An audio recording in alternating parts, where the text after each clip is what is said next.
de la programmation ce matin pour faire suite aux indices de sélection économique type terminal. Quand je disais on va y penser, c'est parce qu'il y a déjà des choses qui sont programmées ou parties. Donc, on peut essayer de voir si on peut corriger ou bonifier pour préciser cette nuance-là terminale. Mais au moins, c'est important qu'à votre niveau, vous sachiez, vous connaissiez ce nouvel indice-là et que vous en sachiez également ses limites. Parce que ce n'est pas nécessairement un indice qui va répondre à toutes les situations, mais à certaines situations. Et au même titre que dans d'autres productions, ça va sûrement, avec le temps, évoluer. La prochaine présentation, c'est Germain Blouin. Germain est aussi du CDPQ. Germain va nous parler des centres d'élevage bovin multisources. On parle dans le langage des producteurs, vous allez entendre station, peut-être le vôtre aussi. Mais on a changé un peu la terminologie parce que aussi, pour changer à l'esprit des gens que des choses dans le suivi qui changent également, qui ne sont plus comme traditionnellement la façon de faire les normes des stations que vous connaissiez et qui est appliquée depuis peut-être 25 ans selon une certaine recette. Donc, Germain va justement nous parler de ces changements-là. Et Germain a été quelques années au CEPAC dans les moutons avant de se joindre à l'équipe du CDPQ, maintenant depuis 5 ans, tu me disais. Vas-y, Germain. Merci. Salut tout le monde. Moi, je suis un naturel un peu plus mobile, ça fait que je ne sais pas si le codage, la caméra va être Je m'excuse pour les auditeurs, téléspectateurs. Non, c'est ça. Salut à tout le monde. C'est le fun de voir une équipe comme nous autres. C'est en salle, je vois du monde qui a enseigné à mon frère au cégep en gestion agricole à Matane. Christian, salut. Du monde qui ne savait pas longtemps qu'ils sortent de gestion agricole. Puis je trouve qu'il y avait une belle variabilité au niveau de votre. En génétique, de variation, c'est toujours bon. Je suis content de m'adresser à vous autres, pour jaser un peu de ce qu'on fait au CDPQ pour essayer un peu de mettre à profit notre expertise pour la production bovine. C'est des mondes qui s'entrecoupent, on produit de la viande, on essaie que les producteurs soient rentables, fait que c'est des objectifs qui sont pas mal, qui se dépassent les frontières des espèces. C'est ça. Je veux juste un peu en profiter pour plugger un peu. Bon, Mélanie, Jean-Paul vont parler aussi dans les prochaines minutes de sujets. Juste vous préciser qu'est-ce qui va être traité. Puis avant même, peut-être juste vous dire l'histoire de CDPQ en bref, dans le bœuf, ça date peut-être plus de 5 ans, mais de façon plus officielle. En 2007, il y a eu l'implantation du service de mesure aux ultrasons. Jean-Paul va vous en jaser un peu plus amplement plus tard tantôt. Puis aussi, cette année-là, on a commencé à desservir le volet supervisé du PADVQ avec notre équipe de conseillers qui était sur le terrain. Fait que, donc ça s'est poursuivi là, tout au fil des années jusqu'à aujourd'hui. En 2009 à 2011, il y a eu une partie plus au niveau expertise en génétique. Là, il y a eu des avis à chaque année, première année sur les normes d'attestation de génétique supérieure. Il y avait des questions dans l'industrie. Puis, entre autres, Frédéric a été consulté avec d'autres généticiens pour apporter leur input là-dedans. Des revues sur les indices de sélection. Frédéric l'a abordé un peu ce matin. Il parlait de l'ovin, du bovin laitier, du bovin de boucherie. Donc, il y a eu des travaux là-dessus pour faire un genre de portrait de ce qui existe sur le terrain. Puis après ça, développement de l'indice de sélection de lycée, Fred en a fait allusion beaucoup dans la dernière heure. En 2012, ce qui est tout frais dans l'histoire, un peu CDPQ bœuf, c'est que, bon, étant donné qu'il y a eu, dans les conditions, il y a eu au niveau du gouvernement, il y a eu un retrait du MAPAC en mars 2012 au niveau des programmes PATVQ supervisés et stations. Ça a incité l'industrie à nous approcher comme organisation pour voir ce qu'on pourrait pas faire pour poursuivre certains services qui existaient à ce niveau-là.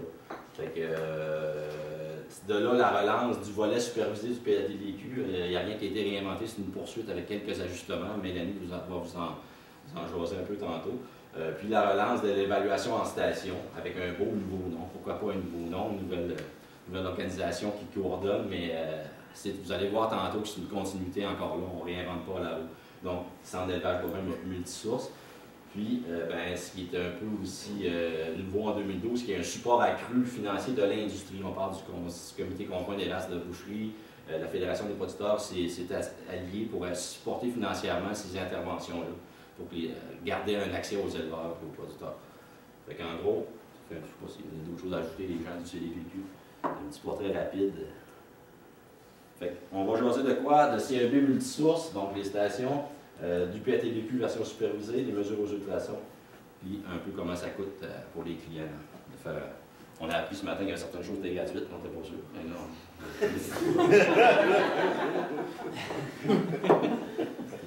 Toujours le formateur des rencontres. C'est vrai, j'ai déjà épuisé mon temps. C'est bon.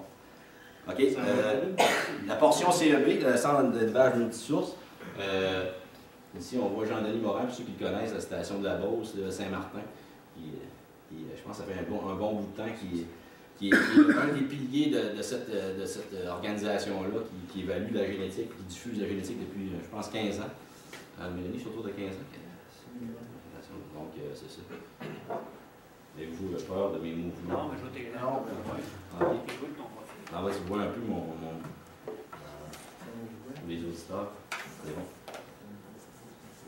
Donc, on va jaser, on va faire une petite introduction. On va regarder, on a eu à s'asseoir cet été pour réviser un peu les normes. Donc, on va regarder un peu ce qui a été pris comme décision, les normes globales de la station, puis les orientations qu'on donne. Je dis, là, vous allez me pardonner, je vais utiliser souvent le terme station dans le discours, c'est que, étant donné que c'est le prolongement des activités de station, c'est sûr qu'on appelle ça CEB multisource, mais parfois c'est plus naturel de parler en station, ça va alléger le discours, mais on parle toujours de la même chose, des centres d'élevage bovin. On va regarder le calendrier des épreuves en cours. Il y a 3 épreuves en cours. On va regarder où ça se passe, avec combien de taureaux, quelle race. Déroulement des épreuves. Grosso modo, on fait un rappel. On ne passe pas tout en détail. Vous êtes pas mal toutes, peut-être j'imagine, au fait de ce qui se passe en station d'évaluation. On va quand même se faire un petit rappel. Puis le rôle des partenaires. On parle du CDPQ, on parle du MAPAC, de BAIO, on parle des conseillers aussi sur le terrain, vous autres. Comment on peut tous contribuer à ce que cet outil-là fasse un bon travail. Fasse sa job, finalement. OK? Donc, en introduction, c'est sûr que moi, je suis bien du monde ovin. Puis bon, j'ai travaillé aussi pas mal dans le porcin dans les 5 dernières années. Puis, contrairement à ces 2 productions-là, les stations au niveau du bovin, ben, on s'aperçoit que c'est bien implanté, puis c'est dans les mœurs de l'industrie. C'est un réflexe, je pense, normal, autant ces producteurs commerciaux d'aller voir qu'est-ce qui se passe en station que des producteurs de génétique de l'utiliser, l'outil. Puis, dans l'ovin, entre autres, les aspects, il y a eu un retrait financier. Eux, l'ovin n'a pas survécu, les stations ovines n'ont pas survécu au retrait financier. Il n'y a pas eu cet intérêt-là de l'industrie de la côté de repartir. Puis, au niveau porcin, mais côté sanitaire, de prendre des sujets de génétique supérieure, de les emmener dans un endroit, de les rassembler, plusieurs sources de génétique, puis de diffuser ça au niveau du terrain en sélection pour réutiliser. Donc, au niveau sanitaire, il y avait un gros bug, c'était pas très compatible. Donc, c'est deux facteurs qui ont, dans ces espèces-là, qui ont arrêté les activités de station, mais ils ont poursuivi, mais sous d'autres objectifs. On parle plus de l'aspect expérimental, de répondre à des questions précises. Mais dans le bovin, bien, au niveau utilisation des stations, en fait, d'outils de sélection et de diffusion génétique, c'est maintenu. Puis on le voit parce que ça a été relancé malgré le retrait, entre autres, des supports financiers du MAPAC. Puis je dis financier, puis là-dessus, c'est peut-être, je m'aperçois en entrant dans ce dossier-là de plus en plus concrètement, c'est qu'il y avait un gros support en ressources humaines du ministère de l'Agriculture qui était apporté pour le roulement de ces stations-là. Puis là, je vois que l'industrie tente, malgré tout ça, de prendre une partie des tâches, puis une partie au CDPQ, une partie encore qui est répartie. Donc, il y a vraiment une grosse motivation parce que la partie ressources humaines qui était là n'était pas négligeable, puis on le voit présentement. Donc, oui, les CEB, c'est une source recherchée de taureaux pour les producteurs commerciaux. Puis c'est une tribune de vente intéressante pour les sélectionneurs, c'est de vente et de sélection, bien sûr, mais il ne faut pas se passer à côté que l'argent n'envole pas partout dans tous les élevages. Puis en bovin, c'est une façon pour les éleveurs, sélectionneurs, de mettre un peu de revenus à côté de leur programme de sélection, en participant à une tribune de vente comme ça, bien, il y a une belle promotion qu'ils peuvent faire de leur génétique.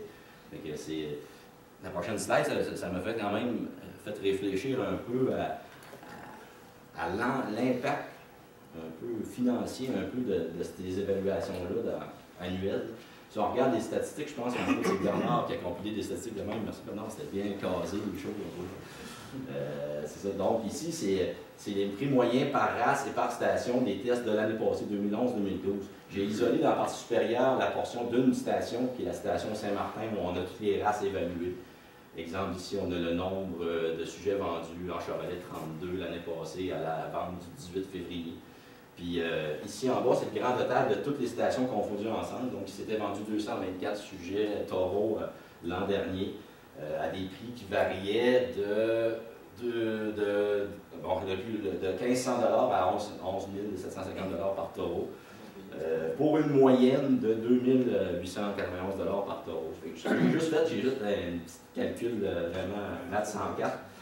224 taureaux à 2 800 $, c'est à peu près 650 000 $ de vente de génétique qui s'était faite juste l'année passée. Puis on est conscient que l'année passée, c'était dans l'histoire des stations que Roger a élaboré, que ça fait depuis 85-86, c'était pas l'année où il y a eu le plus de taureaux évalués. Je pense qu'il y a eu des années qui ont monté à 1000 taureaux, au-dessus de 1000 taureaux. Fait que, mais malgré le fait que c'est quand même un nombre de taureaux plus restreint, on voit quand même que on parle autant d'investissement important de part des producteurs commerciaux ou producteurs de ratio qui arrêtent des taureaux qu'un investissement, une entrée de fonds là, pour les sélectionneurs, pour les encourager à continuer. Fait que, si on tombe dans la deuxième section, l'orientation un peu suite justement à un peu l'année de changement au niveau financement. L'industrie est venue rencontrer le CNPQ pour voir un peu comment on pourrait continuer à offrir le service. Donc, c'est sûr que cette année, ça s'est passé cet été, là, ces rencontres-là. Donc, on a eu les premières entrées ont eu en septembre. Donc, il a fallu bouger assez vite et essayer de produire quelque chose qui, on est conscient, va peut-être être à modifier. Donc, on a placé des normes et des orientations plus pour l'année 2012-2013 qui, suite à l'utilisation, comment on va vivre ça dans l'année.